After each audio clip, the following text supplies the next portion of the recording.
Je pense que je ne suis pas très individualiste, voyez-vous, paradoxalement. Je pense que notre individualité, elle ne fait sens qu'au sein d'un groupe qui va dans le même sens. On est toujours quand on fait une recherche, on est toujours quelqu'un qui arrive dans un domaine où il y a une recherche et qui a précédé et qui suivra. Par conséquent, on est dans une forme d'immortalité, si vous voulez, dès lors qu'on s'inscrit dans une collectivité.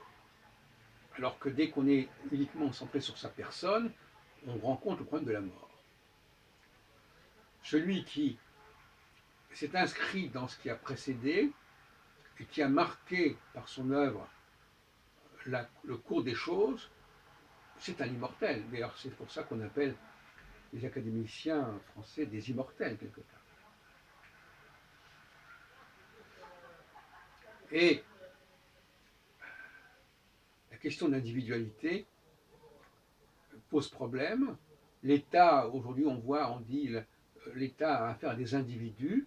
Moi, je ne suis pas d'accord. L'État doit gérer des collectivités, des communautés.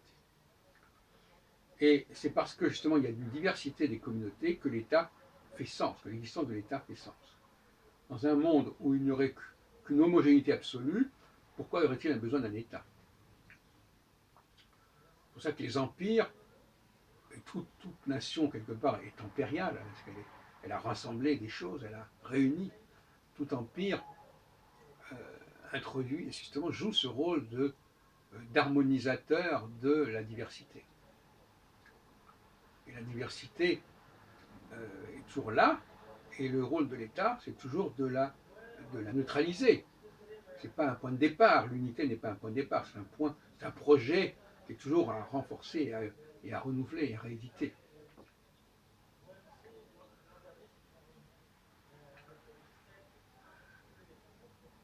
De la même façon, par exemple, on ne peut pas raisonner de manière générale sur l'ensemble d'une population. Il faut respecter la structure, la diversité de toutes sortes. Comme disait tout à l'heure, l'autre jour, Finkielkraut à propos de la consommation de viande, il n'est pas question de dire que tout le monde doit faire la même chose, que tout le monde doit manger de la viande. Parce que si on est dans la masse, dans la consommation de masse, on arrive à des excès, ce qu'on appelle la production animale. On est obligé de. Donc finalement, c'est le mimétisme qui va écraser la diversité, aussi bien dans le temps que dans l'espace. Là. Le mimétisme, c'est la négation de l'altérité, donc la négation de l'altérité et de la diversité. Et ça aboutit, par exemple, à l'obligation de l'élevage industriel, parce que trop de gens veulent manger de la viande, parce que manger de la viande, c'est l'image de la classe supérieure, par exemple. Contrôlons le mimétisme, créons plus d'étanchéité entre les différents groupes, et nous n'aurons pas ces phénomènes pervers, qui aboutissent finalement à la condamnation même de la chose en question, parce que oui, si tout le monde veut la même chose, eh bien personne ne l'aura.